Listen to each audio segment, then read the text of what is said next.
বন্ধুরা, এসআইআর এর ভোটার তালিকা সংশোধনে যাদের হিয়ারিং পড়েছে তাদের জন্য বিরাট সুখবর।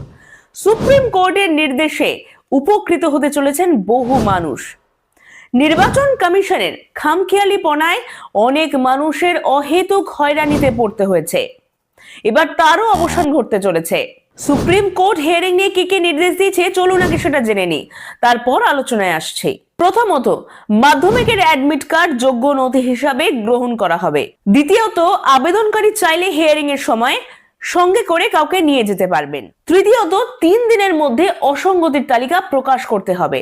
কি কারণে তাকে হিয়ারিং এ ডাকা হচ্ছে সেই কারণ আগে থেকে জানাতে হবে। এছাড়া আরো কি নির্দেশ দিয়েছে সুপ্রিম কোর্ট জানতে হলে ডেসক্রিপশনে একটি লিংক দেওয়া আছে, সেই লিংকে ক্লিক করে পুরোটা জেনে নিতে পারবেন। নমস্কার, আমি অন্তরা, আপনারা দেখছেন বেঙ্গলি মিডিয়ার্স ইউটিউব চ্যানেল। এসআইআর প্রক্রিয়া শুরু হওয়ার দিন থেকেই অভিযোগ আসছিল যে নির্বাচন কমিশন বারবার নিয়মের বদল আনছেন। প্রথমে বলা হয়েছিল 2002 সালে নিজের বা আত্মীয়ের কারোর নাম থাকলে তার আর কিছু করতে হবে না। কমিশনার নিজে বলেছিলেন কাকা চাচার মতো আত্মীয়ের নাম থাকলেই হবে। সেই ভিডিও এখনো সংবাদ মাধ্যমে রয়েছে, কিন্তু পরবর্তীতে শুধুমাত্র ঠাকুমা ঠাকুরদা নানা নানিকেই অন্তর্ভুক্ত করা হয়।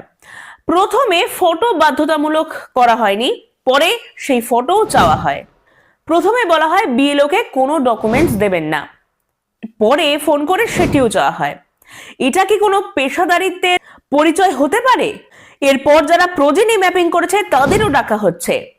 যাদের নাম ভুল এসছে, যারা ইতিমধ্যে 8 নম্বর ফর্ম ফিল আপ করে নাম সংশোধনও করে নিয়েছেন, তাদেরও হিয়ারিং এ ডাকা হচ্ছে। এছাড়া 2002 সালের ভোটার তালিকার অ্যাপে ডেটা এন্ট্রি করার সময় ডেটা এন্ট্রি অপারেটররা প্রচুর ভুল করেছেন, তারও খেসারত দিতে হচ্ছে সাধারণ মানুষকে। 2002 সালের তালিকায় নাম না মিললেই ডাকা হচ্ছে হিয়ারিং এ। অ্যাপে এন্ট্রি করা 2002 সালের নাম আর পিডিএফ তালিকায় থাকা নাম এবং ভোটারের এপিক কার্ডের নামের মধ্যে মিল নেই, এই সমস্ত লোকেদেরও হিয়ারিং এ ডাকা হচ্ছে। এর ফলে দিন দিন অসন্তোষ বেড়েই চলেছে।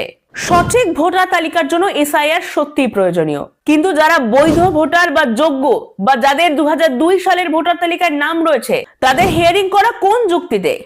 আপনার মতামত ভিডিওর কমেন্টে জানাতে ভুলবেন না। ভিডিওটি ভালো লাগলে অবশ্যই লাইক ও শেয়ার করবেন। সঙ্গে থাকবেন বেঙ্গলি মিডিয়ার্স ইউটিউব চ্যানেলের।